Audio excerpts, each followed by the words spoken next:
Hi, everybody. I'm Jack Smith.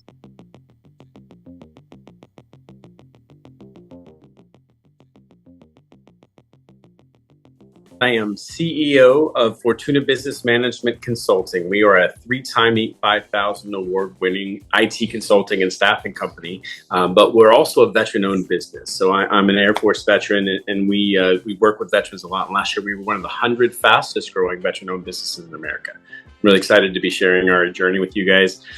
We provide any kind of staffing that you might need for technical services, ERP, data security, custom software, and the PMs, the BAs, and the engineers to deliver them.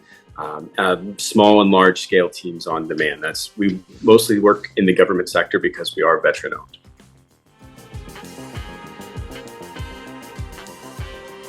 Managing multiple roles is a very big challenge for business owners, and there's two critical places where that happens, right? So there's the period of time where you're doing all the work. So we went from 40 to 800 employees in growth.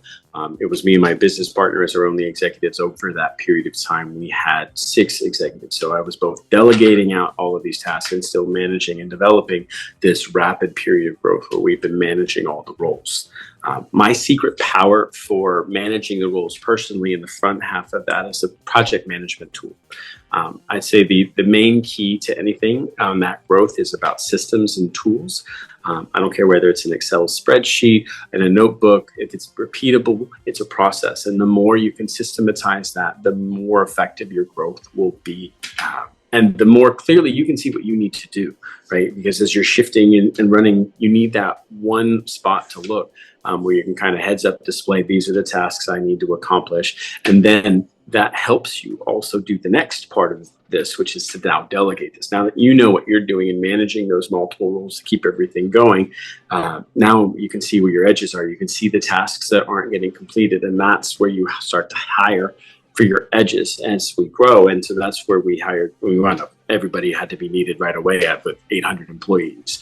But we were trying to strategically kind of add folks on. So then I had to hand everything off, and I went from entrepreneur, doer to executive, chief executive of a whole bunch of new people who had the skills that I wasn't aware of. And so to manage all of those folks, I really had to build trust. And so my basis for trust is a book called The 1 Minute Manager Meets the Monkey by Ken Blanchard.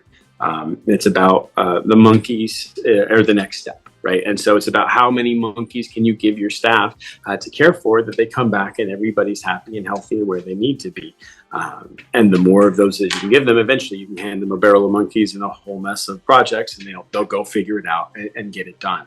And that's really our job as leaders, is not our impact that we can do, it's how much we can facilitate through others. So when you hire all these experts, trust them, let them be the domain, be willing to make the last call, but don't be the first call. But listen to everybody and kind of allow those experts that you've hired to share their expertise, and don't be afraid to leverage it.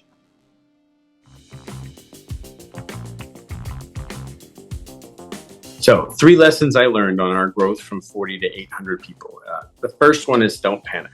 Remember that nothing is ever as good or as bad as it seems. We went from 40 to 800 people. We also went from 600 to 200, and now back from 200 to 600. None of those were the best or worst days ever. Entrepreneurship is hard. And if you ride that roller coaster up and down the highs and lows, it's exhausting for you, it's exhausting to your team, it's exhausting to your family, and it's not really sustainable. So just remember to keep that even keel. It also helps you make better decisions when you're not panicked. Even when the house is on fire, the calmer you can be, the more clear your decision making is. So remember, nothing is ever as good or as bad as it seems. The second is to embrace failure. So we really create a space where fail fast, fail often. We talk about the 1 minute manager meets the monkey. I encourage dead monkeys, because what dead monkeys means is that you did something you didn't know you'd be successful at.